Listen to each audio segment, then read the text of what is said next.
नमस्कार। आज हम एक बहुत ही पुराने ग्रंथ योग वासिष्ठ के साथ अस्तित्व की एक बहुत गहरी पहेली में उतरने वाले हैं। और ये एक ऐसी पहेली है जो कहीं न कहीं हम सबको छूती है। और वो पहेली शुरू होती है एक बहुत ही बुनियादी सवाल से, जो हम सब ने कभी न कभी खुद से पूछा ही होगा कि आखिर मैं ही क्यों हूँ। और इसी सवाल से एक और सवाल जुड़ा है। ये जो बाकी की दुनिया है, ये मुझसे इतनी अलग क्यों महसूस होती है? ये जो एक अकेलेपन का एहसास है, एक अलगाव की फीलिंग, ये आती कहाँ से है? लेकिन सोचिए जरा, क्या हो अगर इसका जवाब ये हो कि ये जो अलगाव का एहसास है, यही शायद सबसे बड़ा धोखा है। जी हाँ, योग वासिष्ठ ठीक यही क्रांतिकारी माइंड बेंडिंग आइडिया हमारे सामने रखता है, जो दुनिया को देखने के हमारे पूरे के पूरे नजरिए को चुनौती देता है। तो चलिए इस रहस्य की पहली परत को खोलते हैं। देखिए, ये ग्रंथ असल में ऋषि वशिष्ठ और राजकुमार राम के बीच एक बातचीत है, एक डायलॉग है। और इसकी शुरुआत ही एक ऐसे दावे से होती है जो सच कहूं तो किसी को भी चौंका सकता है। तो वशिष्ठ कहते हैं कि ये जो दुनिया हमें दिखती है ना, असल में ये वैसी है ही नहीं। उनका दावा है कि सिर्फ और सिर्फ एक पर ब्रह्म ही परम सत्य है। अब ये सुनकर तो दिमाग घूम जाता है ना? पर रुकिए, इसका मतलब ये बिल्कुल नहीं कि हम मौजूद नहीं हैं। नहीं, इसका मतलब ये है कि हम वैसे नहीं हैं जैसे हम खुद को समझते हैं। तो जाहिर है, सवाल उठता है कि अगर दुनिया वैसी नहीं है जैसी दिखती है, तो फिर भाई ये है क्या? ये ग्रंथ इसके लिए एक बिल्कुल ही अलग, एक आप कह सकते हैं चौंकाने वाला नजरिया पेश करता है। अब देखिए, हमारी आम समझ तो यही कहती है कि ये दुनिया ठोस चीजों से, मैटर से बनी है ना? पर योग वासिष्ठ कहता है, नहीं, इसका जो मूल पदार्थ है, इसका जो कोर सब्सटेंस है, वो है चेतना, यानी कॉन्शियसनेस। मतलब ये सृष्टि बाहर से नहीं बनी। ऐसा नहीं है कि किसी कुम्हार ने मिट्टी से घड़ा बना दिया, बल्कि ये उसी एक परम चेतना के भीतर उठी एक लहर, एक विचार की तरह है। इसको समझने के लिए ना एक मॉडर्न एनालॉजी लेते हैं। सोचिए, ये एक सुपर एडवांस्ड वर्चुअल रियलिटी यानी वीआर जैसा है। जब हम वीआर में किसी दीवार को छूते हैं तो हमें वो ठोस महसूस होती है, पर उसकी वो कठोरता असली ईंटों से नहीं बल्कि कंप्यूटर कोड से आती है ना? बस ग्रंथ भी यही कह रहा है। ये दुनिया उस परम चेतना का बनाया हुआ एक वीआर है। और इसी आइडिया को और समझाने के लिए ग्रंथ में विराज का जिक्र आता है। अब ये विराज कौन है? विराज को ब्रह्मांड का पहला रूप कहा गया है।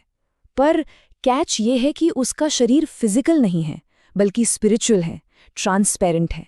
कैसा? बिल्कुल किसी सपने में देखे गए शहर की तरह। और यहाँ पर बात और भी दिलचस्प हो जाती है। ग्रंथ कहता है कि हम सब, यानी बाकी सभी आत्माएं, उस विराज के शरीर जैसे विशाल स्तंभ पर उकेरी गई तस्वीरों या कठपुतलियों की तरह हैं। इसका मतलब बहुत बहुत गहरा है। इसका मतलब है कि हम अलग अलग इंडिपेंडेंट यूनिट्स नहीं हैं। सोचकर देखिए, अगर एक बड़े से खंभे पर कई तस्वीरें बनी हों, तो क्या उन तस्वीरों का अपना अलग वजूद होता है? नहीं, वो तो उसी खंभे का हिस्सा होती हैं बस। अच्छा, तो अब बात वाकई दिलचस्प होने वाली है, क्योंकि यहाँ पर राजकुमार राम बिल्कुल हमारी तरह एक बहुत ही नेचुरल, बहुत ही लॉजिकल सवाल पूछते हैं। एक ऐसा सवाल जो हमारे इस अलग होने के एहसास पर सीधी चोट करता है। तो राम पूछते हैं, ठीक है, अगर ऐसा है तो क्या ये सारी आत्माएं बारिश की बूंदों की तरह एक बहुत बड़ा ग्रुप है, या फिर एक ही आग से निकली अनगिनत चिंगारियों की तरह है? ये सवाल एकदम वाजिब है ना? हमारे मन में भी तो यही आता है, क्योंकि हम दुनिया को ऐसे ही देखते हैं, लाखों करोड़ों अलग अलग जीव। और वशिष्ठ का जो जवाब है, वो इस पूरी बातचीत का रुख ही मोड़ देता है। वो कहते हैं, ये सवाल ही गलत है। सोचिए, ये एक ऐसा जवाब है जो किसी को भी हिलाकर रख दे। और वो इसे समझाने के लिए एक बड़ी मजेदार एनालॉजी देते हैं। वो कहते हैं कि ये पूछना तो ऐसा है जैसे कोई पूछे कि खरगोश के सींग सीधे होते हैं या घुमावदार। मतलब एक ऐसी चीज के बारे में सवाल करना जिसका कोई वजूद ही नहीं है। ये तो हमारे होने की बुनियाद पर ही सवाल खड़ा कर देता है। और यहीं पर इस पूरी फिलॉसफी का निचोड़ सामने आता है। असल समस्या ये नहीं है कि आत्मा एक है या अनेक।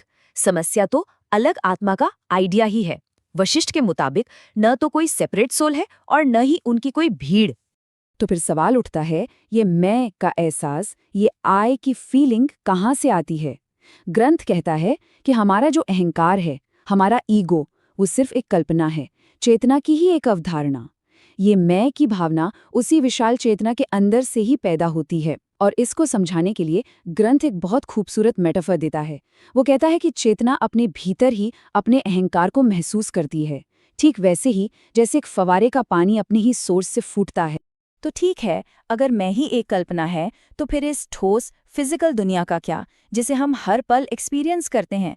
मतलब इस पूरी सोच का प्रैक्टिकल मतलब क्या है हमारी डे टू डे लाइफ के लिए? ग्रंथ के अनुसार ये पूरी की पूरी फिजिकल दुनिया भी उसी चेतना की एक एक्सप्रेशन है। जैसे दुनिया की जो गर्मी है वो बौद्धिक अग्नि से आती है, इसकी कठोरता चेतना की चट्टान से, और इसकी मिठास चेतना की चीनी से। एक और मिसाल लेते हैं, सोने से बने झुमके, कंगन और हार देखने में सब अलग अलग होते हैं, है ना? पर उनका जो कोर एलिमेंट है वो तो सोना ही है। बिल्कुल ठीक वैसे ही इस ब्रह्मांड में दिखने वाली हर चीज का मूल पदार्थ वो एक चेतना ही है। तो इस सब का हमारे लिए मतलब क्या निकलता है? मतलब ये है कि जिसे हम सच्चाई या रियलिटी कहते हैं, वो दुनिया में बाहर नहीं है, बल्कि हमारे देखने के नजरिए में है। दुनिया को बदलने की जरूरत नहीं है, सिर्फ उसे देखने का चश्मा, अपना पर्सपेक्टिव बदलने की जरूरत है। तो इस पूरी बातचीत का असली टेकअवे ये नहीं है कि दुनिया असली है या नकली। नहीं, असली टेकअवे ये है कि जिसे हम मैं कहते हैं वो कोई चीज या कोई पर्सन नहीं है, बल्कि एक प्रोसेस है। मैं एक नाउन नहीं, एक वर्ब है। ये चेतना का खुद को एक्सपीरियंस करने का एक तरीका है। हमारा अकेलापन, हमारा अहंकार, सब उसी एक क्रिया का हिस्सा हैं। और ये पूरी चर्चा हमें एक आखिरी बहुत गहरे सवाल पर छोड़ जाती है।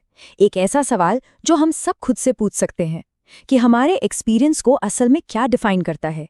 वो जो फिजिकल है, जिसे हम छू और देख सकते हैं, या फिर वो गहरा अर्थ, वो मीनिंग जो हम उस फिजिकल दुनिया को देते हैं?